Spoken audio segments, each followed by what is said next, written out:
Assalamualaikum warahmatullahi wabarakatuh. Perkenalkan, nama saya Indra Sabihi, saya dari kelas P6C. Jadi di sini saya akan membahas materi tentang kurikulum pada masa sahabat atau model pendidikan pada masa sahabat dan sekolah pada masa sahabat.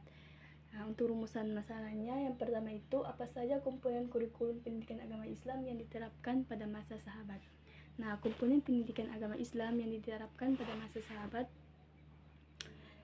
yaitu berfokus pada Al-Quran sebagai pusat pembelajaran para sahabat seperti Abdullah bin Mas'ud dan Ubay bin Ka'ab, menekankan pengajaran membaca, menghafal, memahami isi Al-Quran. Isi Al-Quran ini mereka juga memahami bahwa Al-Quran adalah sumber utama ajaran Islam, sehingga penguasaan terhadapnya menjadi prioritas dalam pendidikan. Nah, selain itu mereka juga menekankan pentingnya menerapkan nilai-nilai Al-Quran dalam kehidupan sehari-hari, termasuk ada sunnah dan hadis Nabi Muhammad SAW juga memainkan peran penting dalam kurikulum PAI. Nah, pada masa itu sahabat yang pernah berinteraksi langsung dengan Nabi yaitu seperti Abu Hurairah dan Aisyah bin Abu Bakar, menjadi sumber utama dalam menyampaikan hadis-hadis mereka juga mengajarkan hadis-hadis tersebut kepada generasi selanjutnya untuk memastikan praktik ibadah dan akhlak sesuai dengan ajaran Nabi. Nah, mereka mengajarkan hadis-hadis tersebut kepada generasi berikutnya untuk memastikan bahwa praktik ibadah dan akhlak sesuai dengan apa yang diajarkan oleh Nabi. Nah, selanjutnya juga ada pembelajaran hadis. Pembelajaran hadis itu harus sering dilakukan melalui hafalan dan penjelasan langsung dari para sahabat. Selanjutnya ada kedua itu, siapa saja tokoh atau sahabat Nabi yang berperan mengembangkan dalam pelaksanaan pendidikan Islam pada masa sahabat. Nah, tokoh atau sahabat Nabi yang berperan dalam mengembangkan dan pelaksanaan pendidikan Islam pada masa sahabat itu para sahabat Nabi Muhammad SAW itu memiliki peran penting dalam mengembangkan dan pelaksanaan pendidikan Islam setelah beliau wafat. Nah, salah satu tokoh sentral yaitu Abu Bakar As-Siddiq, khalifah pertama yang berupaya menjaga kelangsungan ajaran Islam dengan memerintahkan pengumpulan Al-Quran. Nah, ia juga mendorong para sahabat untuk mengajarkan Al-Quran dan Sunnah kepada masyarakat sehingga ajaran Islam tetap terjaga. Nah, perannya dalam menjaga kesatuan umat Islam ini setelah wafatnya Nabi yang menjadi dasar penting bagi perkembangan pendidikan Islam. Nah, selanjutnya ada Umar bin Khattab. Nah, Umar bin Khattab ini khalifah kedua, dikenal sebagai pemimpin yang memiliki visi jauh ke depan dalam pendidikan. Nah, ia juga mendirikan Baitul Mal dan membangun sistem administrasi yang efektif, termasuk mengangkat guru-guru untuk mengajarkan Islam di berbagai daerah. Umar juga mendorong sahabat untuk menulis dan menyebarkan ilmu pengetahuan termasuk hadis dan fiqh. Nah, kebijakannya dalam mendirikan pusat-pusat pendidikan di kota-kota seperti Kufah dan Basra ini berkontribusi besar terhadap penyebaran Islam. Adapun kebijakannya dalam membangun pusat-pusat pendidikan di kota-kota seperti Kufah dan Basra itu menjadi langkah penting dalam menyebarkan Islam. Nah, selanjutnya itu ada Utsman bin Affan atau yang disebut khalifah ketiga Nah, khalifah ketiga ini berperan penting dalam menjaga keutuhan Al-Quran dengan memerintahkan penulisan ulang dan menyebarkan mushaf standar ke seluruh wilayah Islam. Ia juga mendukung sahabat seperti Abdullah bin Mas'ud dan Zaid bin Sabit dalam mengajarkan Al-Quran dan Sunnah. Nah, Utsman menyadari betapa pentingnya pendidikan dalam menjaga kesatuan umat Islam, terutama di tengah perluasan wilayah yang pesat. Nah, selanjutnya ada Ali bin Abi Thalib.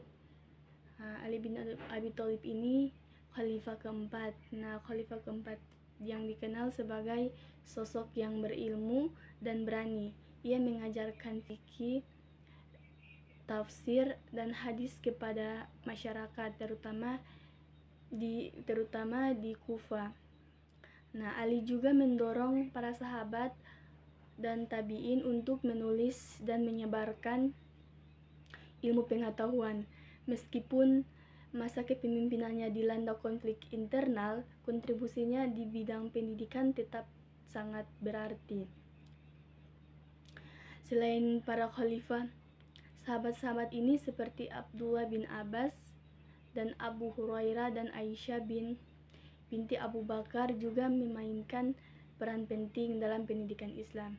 Nah, Abdullah bin Abbas dikenal sebagai ahli tafsir Al-Quran, sementara Abu Hurairah menjadi sumber utama dalam penyampaian hadis Nabi. Nah, Aisyah bin Abu Bakar, istri Nabi, dikenal sebagai guru yang mengajarkan hadis dan fiqh kepada banyak orang. Nah, peran mereka dalam pendidikan Islam itu membantu generasi muslim yang memahami dan mengamalkan ajaran Islam dengan benar. Nah, yang ketiga itu ada kapan model pendidikan dan sistem sekolah mulai berkembang pada masa sahabat dan bagaimana perkembangan dari masa ke masa. Nah, jadi model pendidikan dan sistem sekolah mulai berkembang pada masa sahabat dan bagaimana perkembangannya dari masa ke masa. Nah, model pendidikan dan sistem sekolah mulai berkembang pada masa sahabat setelah wafatnya Nabi Muhammad SAW pada tahun 632 Masehi. Nah, pada masa Umar bin Khattab pada tahun 634 sampai 644 Masehi, pendidikan Islam ini mulai terorganisir dengan lebih baik. Umar mendirikan pusat-pusat pendidikan di kota-kota seperti Kufah, Basra, dan Damaskus. Nah, ia juga mengangkat guru-guru untuk mengajarkan Al-Quran, hadis, dan fiqh kepada masyarakat, dan Umar juga mendorong sahabat untuk menulis dan menyebarkan ilmu pengetahuan. Adapun juga pada masa Utsman bin Affan pada tahun 644 sampai 656 Masehi. Nah, pendidikan Islam mengalami kemajuan signifikan dengan menyempurnakan mushaf Al-Quran. Utsman memerintahkan penulisan ulang Al-Quran dalam versi yang seragam dan distribusinya ke berbagai wilayah, sehingga umat muslim memiliki sumber ajaran yang sama dan terhindar dari perbedaan dalam membaca. Ia juga mendukung upaya sahabat untuk mengajarkan Al-Quran dan Sunnah. Nah, selanjutnya ada masa Ali bin Abi Thalib pada tahun 656 sampai 661 Masehi. Nah, meskipun dilanda konflik internal, pendidikan Islam tetap berlangsung. Ali yang dikenal sebagai sosok berilmu banyak mengajarkan fikih, tafsir, dan hadis, terutama di Kufah.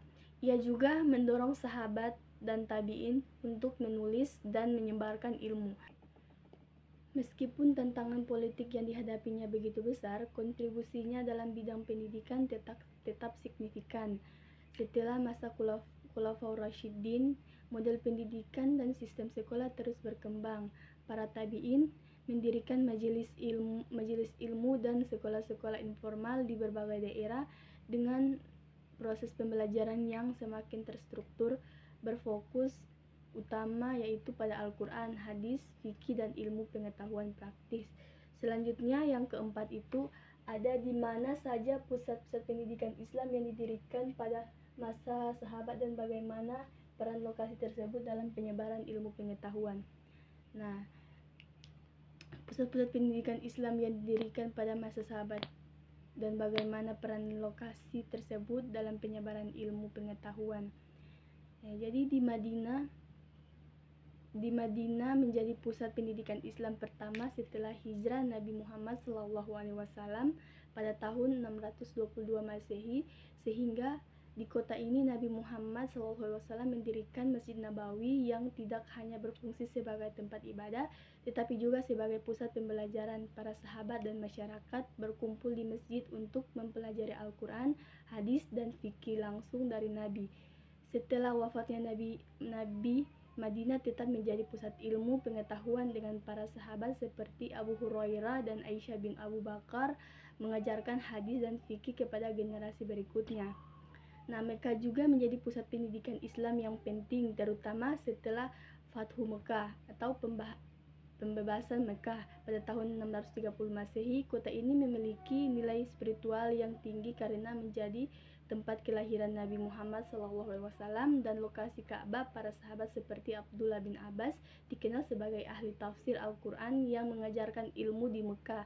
Mekah menjadi tempat berkumpulnya para penuntut ilmu dari berbagai wilayah, terutama selama musim haji, sehingga ilmu pengetahuan Islam tersebar secara luas.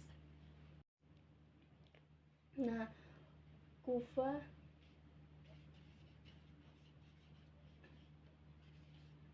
dan Basrah itu dua kota yang didirikan pada masa Umar bin Khattab menjadi pusat pendidikan Islam yang penting di wilayah Irak. Nah, Kufah ini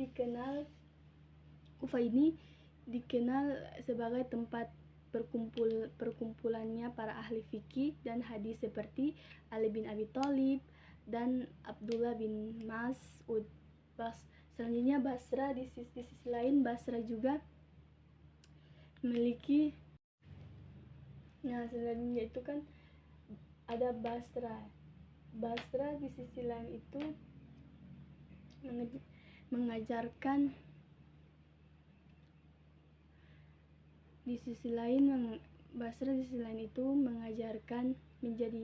menjadi pusat pembelajaran bahasa Arab, sastra, dan ilmu pengetahuan praktis. Nah, kedua kota ini menarik banyak penuntut ilmu dari berbagai wilayah sehingga menjadi pusat intelektual yang penting dalam sejarah Islam. Damaskus yang menjadi ibu kota kekhalifahan Umayyah juga berkembang sebagai pusat pendidikan Islam. Kota ini menarik banyak ulama dan penuntut ilmu karena menjadi pusat administrasi dan politik. Para sahabat dan tabi'in yang tinggal di Damaskus mengajarkan Al-Quran, hadis, dan fikih kepada masyarakat setempat. Damaskus juga menjadi tempat pertukaran budaya dan ilmu pengetahuan antara perbedaan Islam dan Byzantium.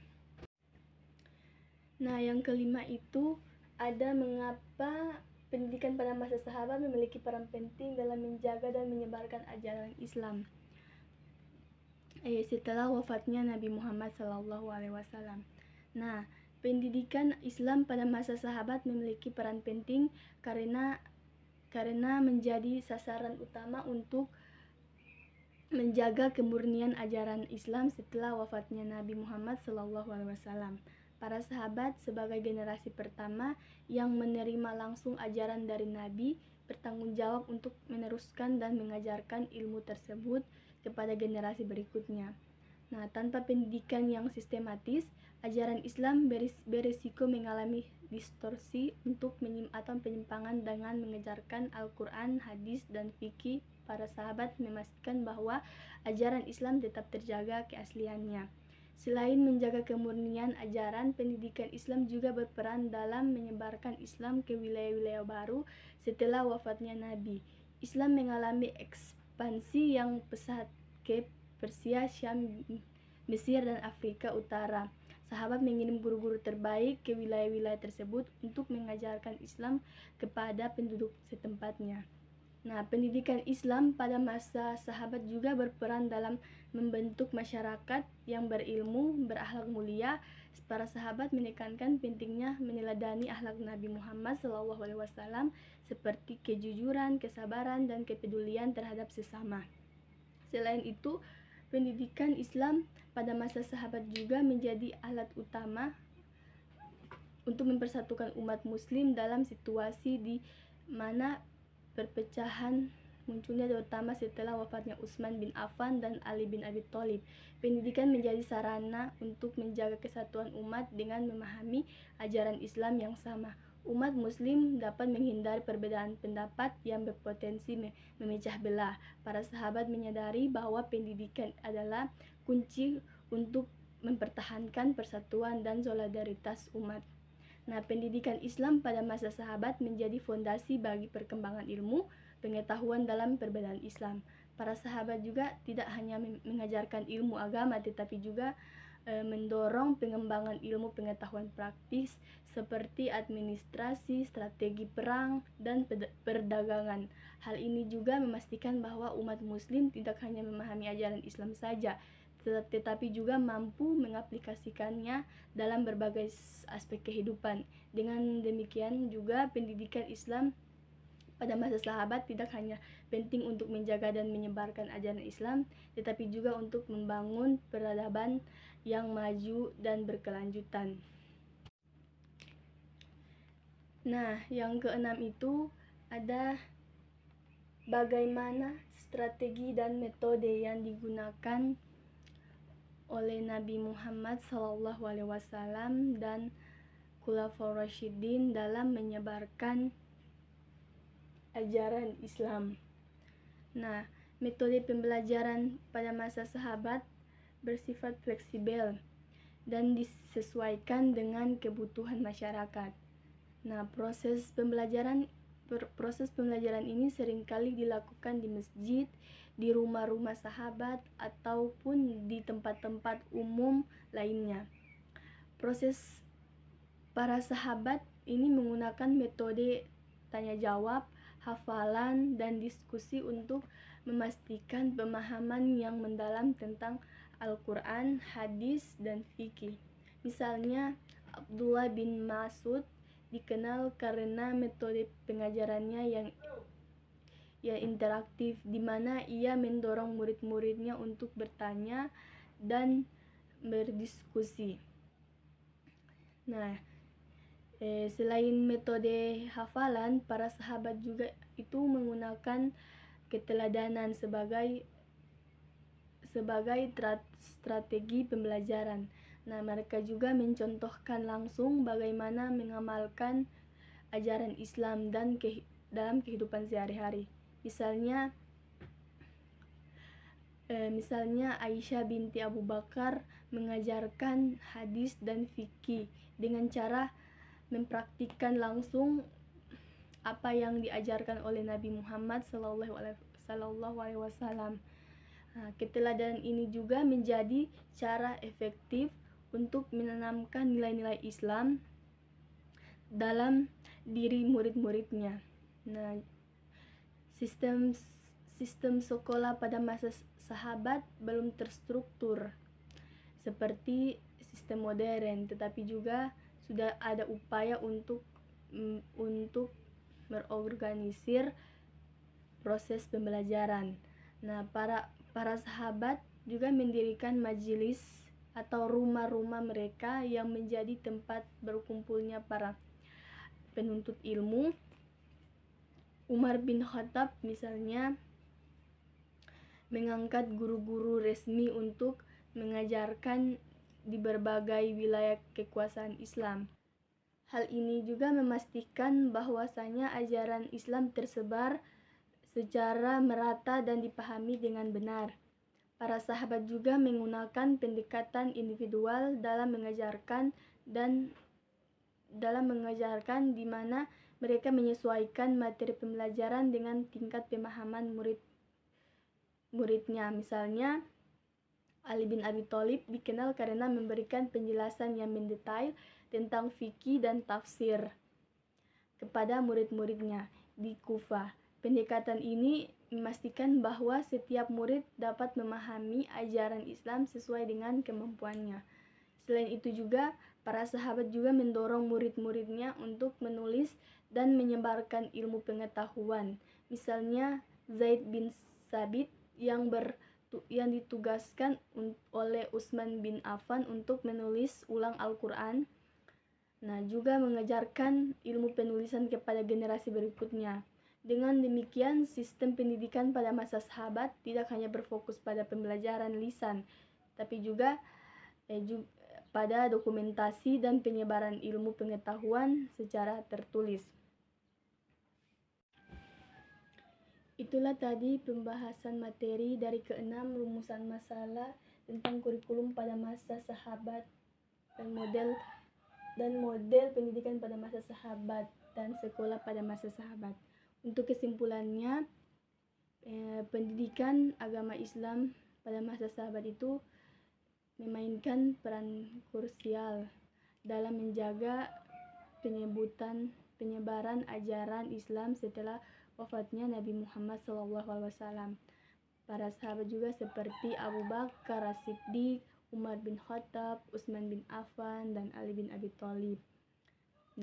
Menjadi tokoh sentral dalam mengajarkan Al-Quran, hadis, dan fikih kepada masyarakat. Mereka mendirikan pusat-pusat pendidikan di kota-kota seperti Madinah, Mekah, Kufah, dan Basrah yang menjadi tempat berkumpulnya para penuntut ilmu melalui kepemimpinan dan keteladanan mereka.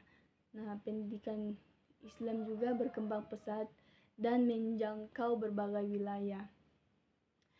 Seperti secara keseluruhan, pendidikan Islam juga pada masa sahabat menjadi fondasi penting bagi perkembangan peradaban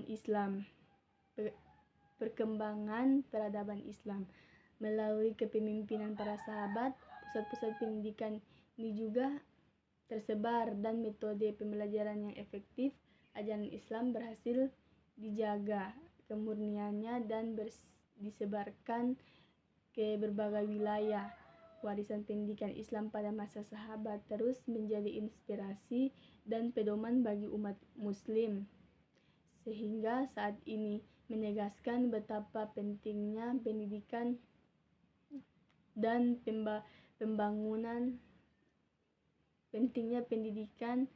dalam membangun peradaban yang maju dan berkelanjutan. Itu saja yang bisa saya bahas. Wabillahi taufiq wal hidayah. Wassalamualaikum warahmatullahi wabarakatuh.